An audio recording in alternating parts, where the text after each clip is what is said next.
A'udzubillahiminasyaitonirrajim. Bismillahirrahmanirrahim. Assalamualaikum warahmatullahi wabarakatuh. Alhamdulillah wa syukurillah wa la haula wa la quwwata illa billah ma ba'du.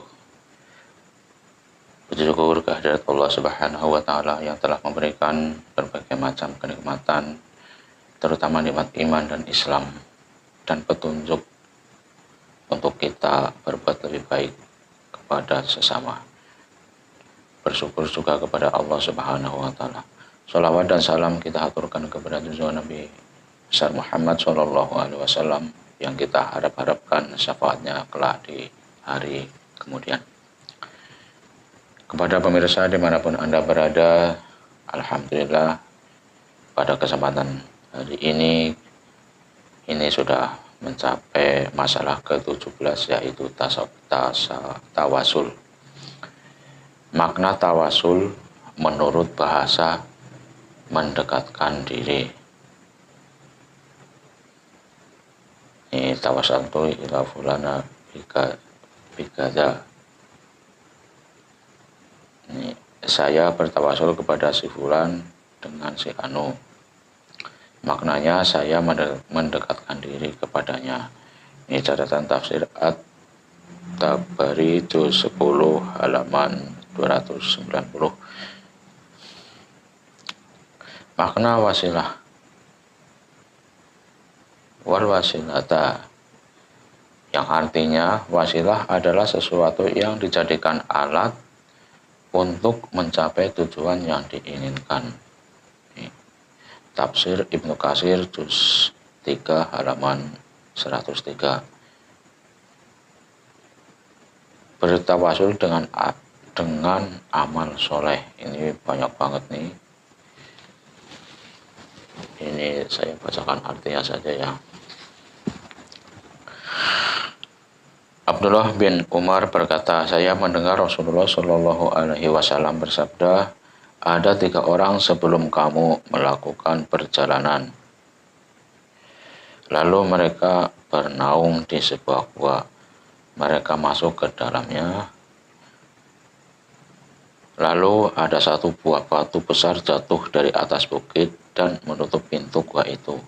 Mereka berkata, tidak ada yang dapat menyelamatkan kamu dari batu besar ini, kecuali kamu berdoa kepada Allah dengan amal salehmu. Salah satu dari mereka bertiga berkata, ya Allah, saya mempunyai 2 orang tua, sudah tua renta. Tidak seorang pun yang lebih saya dahulukan daripada mereka berdua dalam urusan keluarga maupun harta. Suatu hari mereka meminta sesuatu kepada saya. Saya belum menyenangkan mereka hingga mereka tertidur. Maka saya siapkan susu untuk mereka berdua. Saya dapati mereka berdua sudah tertidur. Saya tidak ingin lebih mendahulukan yang lain, keluarga dan harta daripada mereka berdua. Maka saya terdiam. Cangkir berada di tangan saya. Saya menunggu mereka berdua terjaga hingga terbit fajar. Mereka berdua pun terjaga. Lalu mereka minum. Ya Allah, jika yang aku lakukan itu untuk mengharapkan kemuliaan-Mu, maka lepaskanlah kami dari dalam gua ini dan dari batu besar ini. Maka gua itu terbuka sendiri. Mereka belum bisa keluar. Orang kedua berkata, ya Allah, saya mempunyai sepupu perempuan. Dia orang yang paling saya cintai. Saya menginginkan dirinya. Ia menahan dirinya hingga berlalu beberapa tahun lamanya. Ia datang kepada saya, lalu saya beritakan 120 dinar kepadanya agar dia mau berdua-duaan dengan saya. Ia pun melakukannya sampai saya mampu untuk melakukan sesuatu terhadapnya. Ia berkata, aku tidak halalkan bagimu untuk melepas cincin kecuali dengan kebenaran. Saya merasa berat untuk melakukan sesuatu terhadapnya, maka saya pun pergi meninggalkannya. Padahal ia orang yang paling saya cintai. Saya pun meninggalkan uang emas yang telah saya berikan. Ya Allah, jika yang saya lakukan itu untuk mengharapkan kemuliaan-Mu, maka lepaskanlah kami dari dalam gua ini. Maka pintu gua itu pun terbuka sedikit. Hanya saja mereka masih belum mampu keluar. Orang yang ketiga berkata, Ya Allah, saya memperkerjakan para pekerja. Saya memberikan gaji kepada mereka. Hanya saja ada seorang laki-laki yang tidak mengambil gajinya. Ia pergi, maka saya mengembangkan gajinya hingga menjadi harta yang banyak. Lalu setelah beberapa lama ia datang lagi dan berkata, Wahai hamba Allah, bayarkanlah gaji saya. Saya katakan kepadanya, semua yang engkau lihat ini adalah dari gajimu. Ada unta, lembu, kambing, dan hamba sahaya. Pekerja itu berkata, Wahai hamba Allah, janganlah engkau mengejek. Saya jawab, saya tidak mengejekmu. Maka pekerja itu pun mengambil semuanya. Ia membawanya, tidak meninggalkan walau sedikit pun. Ya Allah, jika yang aku lakukan itu untuk mengharapkan kemuliaan-Mu, maka lepaskanlah kami dari gua ini. Maka batu besar itu pun bergeser. Gua terbuka, lalu mereka pun pergi keluar melanjutkan perjalanan. Hadis riwayat Al-Bukhari dan Muslim. Bertawasul dengan Nabi Muhammad Shallallahu Alaihi Wasallam. Riwayat tentang bertawasul sebelum Nabi Muhammad Shallallahu Alaihi Wasallam lahir ke dunia.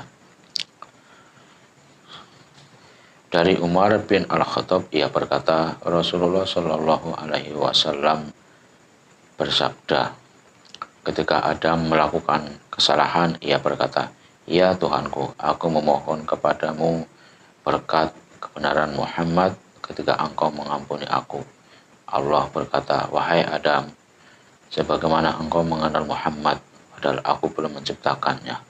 Nabi Adam alaihissalam menjawab, Ya Allah, karena ketika engkau menciptakan aku dengan tanganmu dan engkau tiupkan ke dalam diriku dari rohmu dan aku angkat kepalaku, aku lihat di tiang ars tertulis, tiada Tuhan selain Allah, Muhammad utusan Allah.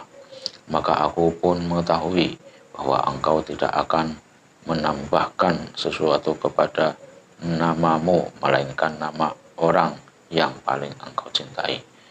Allah berfirman, engkau benar wahai Adam, sesungguhnya Muhammad itu makhluk yang paling aku cintai. Berdoalah berkat dirinya, aku telah mengampuni engkau.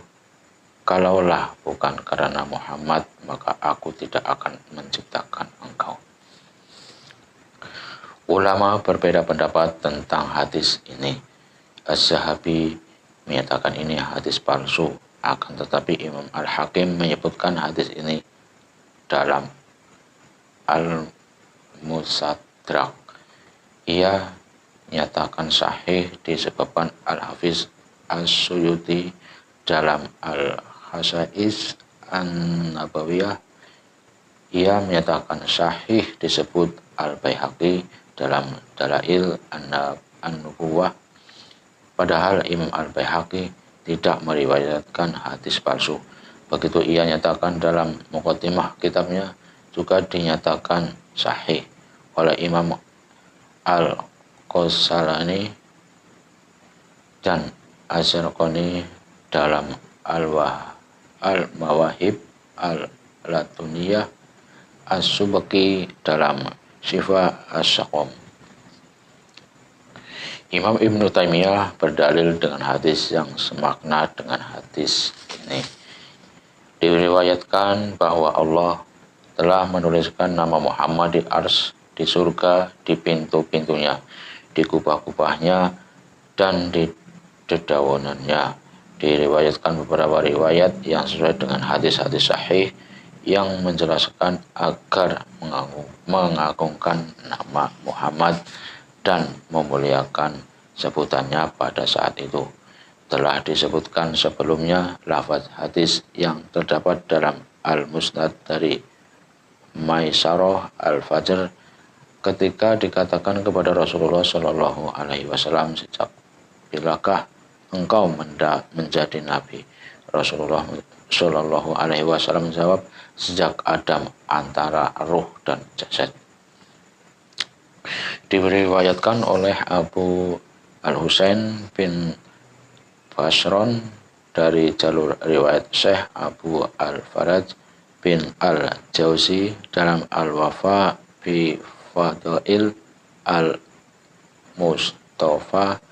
Abu Ja'far Muhammad bin Amr meriwayatkan kepada kami, Ahmad bin Ishaq bin Salih meriwayatkan kepada kami, Muhammad bin Salih meriwayatkan kepada kami, Muhammad bin Sinan Al-Aufi meriwayatkan kepada kami, Ibrahim bin Tahman meriwayatkan kepada kami, dan Yazid bin Maisarah dari Abdullah bin Sufyan bin Maisarah, ia berkata, saya berkata kepada Rasulullah Shallallahu Alaihi Wasallam, wahai Rasulullah, sejak bilakah engkau menjadi nabi? Rasulullah Shallallahu Alaihi Wasallam menjawab, ketika Allah menciptakan bumi, kemudian Allah bersemayam di langit, lalu Allah menciptakan 7 langit, Allah menciptakan ars dan menuliskan di atas kaki ars, Muhammad utusan Allah, penutup para nabi. Allah menciptakan surga dan didiami Adam dan Hawa, dituliskan namaku di atas pintu-pintunya, dedaunannya, kubah-kubahnya, dan kemahnya. Adam antara ruh dan jasad. Ketika Allah menghidupkannya, ia melihat kepada ars, ia lihat namaku. Nama Allah memberitahukan. Maka Allah memberitahukan kepada Adam, dia Muhammad adalah pemimpin anak cucumu. Ketika setan menggoda Adam dan Hawa, maka Adam dan Hawa memohon pertolongan kepada Allah dengan menyebut namaku.